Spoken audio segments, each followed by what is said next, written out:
नगर में हो रही लोहे के सामान की चोरी के पीड़ित अगर आप भी हुए तो आप पुलिस की मदद से उसे कबाड़ियों के पास से हासिल कर सकते हैं। देर रात बस स्टैंड गैराज से कीमती ऑटो पार्ट्स के सामान चोरी हुए, जिसे ढूंढते हुए ऑटो पार्ट संचालक कबाड़ियों के ठिकाने तक जा पहुंचा। यहां देखकर हर कोई आश्चर्यचकित हो गया।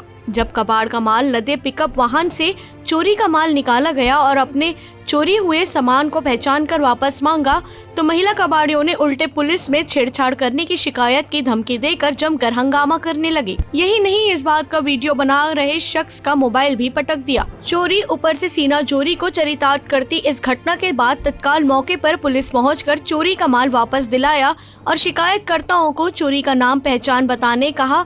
इसके अलावा कबाड़ियों को थाने ले जाकर बैठा दिया। सोमवार दोपहर को वार्ड क्रमांक 1 की इस घटना से मौजूद लोगों ने यह जरूर अनुभव किया कि चोरी का माल खरीदने वाले कबाड़ियों में पुलिस का खौफ कतई नहीं है। चोरों के भरोसे चल रहे कबाड़ का धंधा दिन दुनी रात चौगुनी तरक्की कर रहा है। वहीं महिला कबाड़ियों की संख्या इससे अधिक होने से पुलिस भी इस धंधे को एक हद तक जायज मानते हुए महिलाओं पर कार्यवाही करने से बचती है। चोरों के साथ सांठ-गांठ कर अपना धंधा चलाते एक साम्राज्य स्थापित कर लिया है। अमित पाटले, टीआई बचेली, छोटे मोटे टीन आदि बेचने वाले कबाड़ियों को किसी लाइसेंस की आवश्यकता ही नहीं। फिर भी आज की घटना के चलते कबाड़ियों को थाने में शाम तक बैठा कर रखा है, पर शिकायतकर्ता अब तक नहीं पहुँचे, जिससे कोई उचित कार्यवाही किया जा सके। बचेली से फखरे आलम की रिपोर्ट।